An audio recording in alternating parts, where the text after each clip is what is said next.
Hello friends, आज आपण शिकणार आहोत इयत्ता 10वी मराठी अक्षर भारती या पुस्तकातील कविता नंबर 5 2 दिवस। या कवितेचे कवी आहेत नारायण सुर्वे। या कवितेतून आज आपण पाहणार आहोत 2 दिवस वाट पाहण्यात गेले, 2 दुःखात गेले असे जीवनाचे वास्तव चित्र रेखाटताना भाकरीचा चंद्र शोधण्यातच जिंदगी बर्बाद झाली असं भीषण जीवन सत्य कवीने यामध्ये आपल्याला मांडलेलं आहे। म्हणजेच काय तर कवी नारायण सुर्वे यांनी या कवितेत जीवनाचं वास्तव चित्र अतिशय परखड शब्दात मांडलं आहे। जसे 2 दिवस आयुष्यातले 2 दिवस आपले वाट पाहण्यात गेले तर 2 दिवस दुःखात गेले आणि पोटाची भूक भागवण्यासाठी अर्ध जीवन आपलं वाया गेलं, अर्ध्या जीवनाचं अश्रूंची साथ लाभली। अशा गरिबांच्या आयुष्याचे खरं चित्र रेखाटलं आहे नारायण सुर्वे यांनी। बघा, आज आपण बघणार आहोत 2 दिवस वाट पाहण्यात गेले, 2 दुःखात गेले। हिशोब करतो आहे किती राहिले डोईवर उन्हाळे। काय म्हटलेलं आहे? 2 दिवस वाट पाहण्यात गेले म्हणजेच माणसाचे जीवन अगदी थोड्या दिवसांचे आहे। आपण म्हणतो ना की माणसाची जिंदगी फक्त 4 दिवसाची। माणसाचे जीवन अगदी थोड्या दिवसांचं आहे, जणू काही ते 4 दिवसांचंच आहे। त्यातील किती दिवस आपल्याला चांगले जातील आणि किती आपले दुःखात जातील आणि माझे चांगले दिवस कधी येतील याची आपण वाटच जर बघत बसणार नाही ना, याचं सुंदर चित्रण नारायण सुर्वे यांनी केलेलं आहे। ते म्हणतात 2 दिवस वाट पाहण्यात गेले की माझे कधी 2 दिवस चांगले येतील आणि 2 दिवस माझे दुःखात गेले। याची वाट पाहण्यातच 2 दिवस गेले आणि उरलेले 2 दिवस पोटा पाण्याची काळजी करण्यात म्हणजेच जगण्यासाठी आपल्याला काय करायचं आहे? सुरुवातीला पोट भरायचं आहे, आपला उदरनिर्वाह करण्यासाठी 2 दिवस गेलेले आहेत।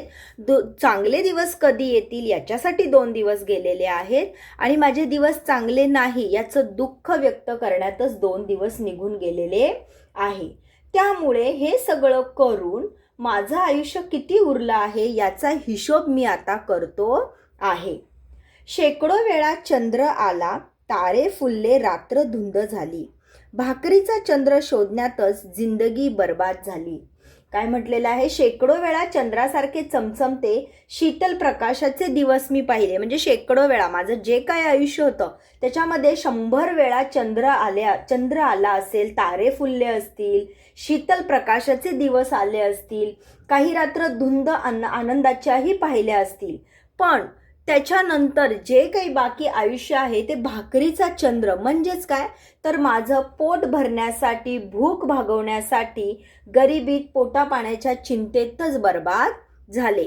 परिस्थितीने काय असल्यामुळे, गरीब असल्यामुळे दिवस कधी चांगले येतील, कधी 2 दिवस मला सुखाचे येतील, आनंदाचे येतील। मग काय म्हटलेलं आहे? चंद्र 100 वेळा आला, शेकडो वेळा चंद्र आला, परत अजून तारे फुलले, पण त्याच्यातनं मला काय झालं? माझ्या भाकरीचा म्हणजे माझ्या पोटा पाण्याचा विचार करता करता, त्याच्यासाठी काम करता करता त्या गोष्टींचा देखील आनंद मला घ्यायलाच मिळाला नाही। हे हात माझे सर्वस्व दारिद्र्याकडे गहाणच राहिले, कधी माना उंचावलेले, कधी कलम झालेले पाहिले। या हातांनी मी कष्ट केले, हात म्हणजे माझे कर्तृत्व, हे मोल आहे, सर्वस्व होते। पण ज्या हातांनी आपण काम करतो, कष्ट करतो, ते हात कायम काय झाले? दारिद्र्याकडे गहाणच राहिले। कधी माझे हात आभाळ कवेत घेण्यासाठी अभिमानाने उभारले, कधी माझ्या हातून मान अभिमानाने उंचावेल असे कर्तृत्व घडले। पण गरिबीमुळे माझे हात जायबंदी झाले। जायबंदी झाले म्हणजेच काय? गरिबीमुळे ते कायम कोणत्या ना कोणत्या कामासाठी हात माझे गहाणच राहिले। हर घडी अश्रू वाळविले नाहीत, पण असेही क्षण आले तेव्हा अश्रूच मित्र होऊन सहाय्यास धावून आले। आयुष्यातील कष्ट सहन करताना डोळ्यात अश्रू आले। जेव्हा कधी आयुष्यात कष्ट करत होतो तेव्हा काय झालं? डोळ्यात अश्रूही आले की अरे किती कष्ट करायचं, या कष्टाला काही मर्यादाच नाही, किती कष्ट करतोय तरी सुद्धा गरिबी ही संपतच नाही। त्यामुळे डोळ्यात अश्रू देखील आले। दर वेळेला मी माझे अश्रू पुसले, डोळे कोरडे केले, पण या अश्रूंनीच मला साथ दिली। मित्रासारखे अश्रूच माझ्या मदतीला धावून आले। अश्रूंनीच अश्रूंना काय केले? पुसून टाकले। दुनियेचा विचार हरघडी केला, अगाध जगमय झालो, दुःख पेलावे कसे, पुन्हा जगावे कसे याच शाळेत शिकलो। दुनियेचा विचार म्हणजे समाजाचा, माझ्या आजूबाजूच्या लोकांचा मी कायम विचार केला. कधीही स्वतःचा विचार केला नाही ना, कधी स्वार्थी झालो नाही. कायम समाजातील लोकांचा, आपल्या जवळच्या लांबच्यांच्या सुखदुःखांचा विचार केला.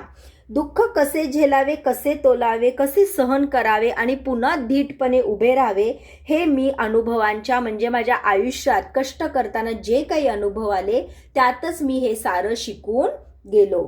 झोत भट्टीत शेकावे पोलाद तसे आयुष्य छान शेकले. 2 दिवस वाट पाहण्यात गेले तर 2 दुःखात गेले. कवी नारायण सुर्वेंनी काय म्हटलेलं आहे, कारखान्याच्या झोतभट्टीत जसं लोखंड शेकतात तसं काय झालेलं आहे, माझं आयुष्य शेकून गेलेलं आहे. म्हणजेच मी इतका गरीब आहे की झोतभट्टीत जसं लोखंड शेकतात त्याप्रमाणे माझं आयुष्य शेकून गेलेलं आहे. बऱ्याच वाईट प्रसंगाच्या आगीतून मी बाहेर देखील निघालेलो आहे आणि त्या उरलेल्या 4 दिवसांमध्ये माझे सुखाचे दिवस कधी येतील याची वाट बघत बसलो. त्यामध्ये 2 दिवस दुःखात गेले आणि थोडेसे काही आयुष्य जगताना 2 दिवस सुखाची काय झाली वाट पाहण्यातच खर्ची गेले आणि उरलेले ते 2 दिवस देखील माझे वाट पाहण्यात दुःखातच गेले. कळालं मुलांनो, म्हणजे जसं नारायण सुर्वे यांनी एक गरीब व्यक्ती, गरीबाची जसं त्याचे हात कायम काय असतात, कष्ट करण्यासाठी दारिद्र्याकडे म्हणजे गहाणच असतात. सतत त्याला कामच करायचं आहे. त्याचं जर काम थांबलं तर त्याच्या भाकरीचा चंद्र म्हणजेच त्याला जी काही अर्धी भाकरी मिळते ती सुद्धा त्याला मिळणार नाही. यासाठी त्याने आयुष्यभर जे काही कष्ट केलं त्याचं सुंदर चित्रण या कवितेत आपल्याला बघायला मिळालेलं आहे. विद्यार्थी मित्रांनो, लवकरच आपण दुसऱ्या कवितेकडे भेटू.